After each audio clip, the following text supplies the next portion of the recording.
हरियाणा के पलवल में आतंकी फंडिंग को लेकर बड़ा खुलासा हुआ है। 3 दिन पहले टेरर फंडिंग को लेकर एनआईए ने 3 लोगों को गिरफ्तार किया था, जिसमें एक का नाम सलमान था। सलमान से पूछताछ में पलवल की एक मस्जिद के बारे में जानकारी मिली।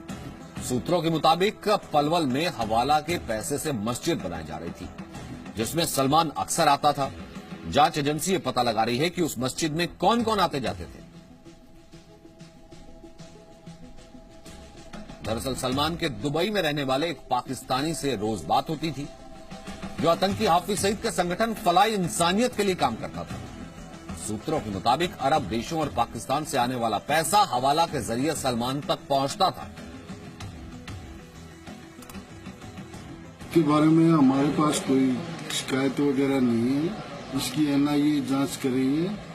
एनआईए दिल्ली से ही जांच हो रही है।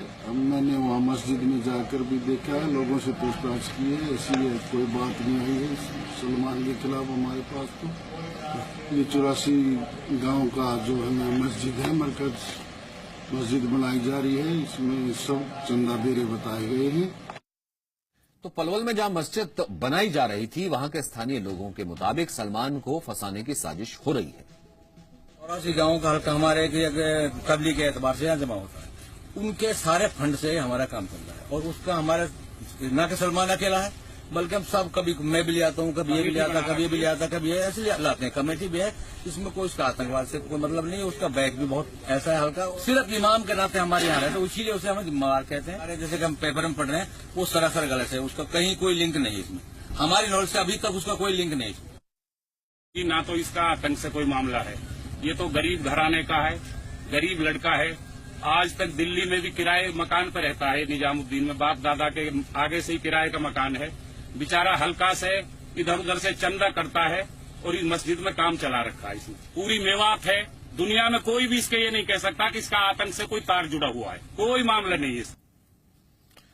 अब जो आदमी मनीष शुक्ला मेरे साथ जुड़े हैं, अब मनीष शुक्ला जो आदमी आम लोगों के सामने सबब का काम कर रहा है, मस्जिद बनवा रहा है और धर्म के जरिए लोगों को जोड़ रहा है, अब उनकी नजर में तो वो होगा ना कि वो बुरा आदमी कैसे हो सकता है, लेकिन असल में जो इन्वेस्टिगेशन हो रही है उसमें क्या सामने आया है? देखिए, सलमान के साथ 2 और लोग अरेस्ट हुए हैं, और सलमान के बारे में एनआईए का साफ कहना है कि वो पाकिस्तान का जो हाफिज सईद है, उसकी संस्था फलाह इंसानियत है, उसके जरिए जो मिलने वाले पैसे थे वो हवाला के जरिए कश्मीर भेज रहा था, और देश के अलग अलग हिस्सों में उस पैसे का इस्तेमाल आतंकी गतिविधियों के लिए हो रहा था। आप इस बात को अच्छी तरह जानते हैं सचिन, कि कई बार जो पैसा है इसका इस्तेमाल बेसिस बनाने के लिए भी होता है। कई बार धर्म के आड़ में छुपने की जगह से लेकर के वहां पर पैसे को लगाया जाता है, जिससे एक वहां लोगों को रिक्रूट किया जा सके और आतंकी गतिविधियों में इस्तेमाल किया जा सके।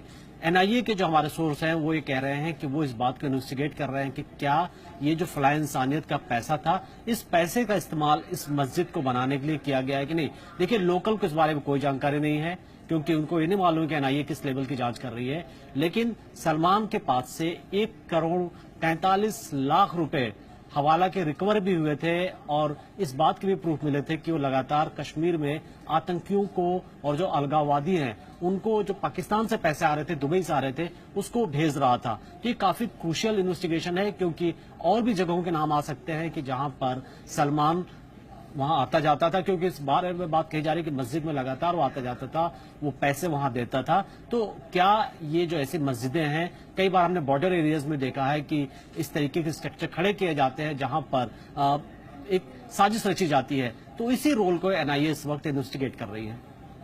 जी मनीष, बहुत बहुत शुक्रिया फिलहाल इस बातचीत के लिए। तो अपने आप में कहीं ना कहीं ये बेहद चौंकाने वाली चीज है कि कैसे हाफिज सईद की संस्था से जुड़ा एक आदमी, आतंकी संगठन से जुड़ा एक आदमी, यहाँ पर भी उसकी फंडिंग आ रही, पैसा आ रहा है, और ये मस्जिद में लग रहा था। बहुत बहुत शुक्रिया।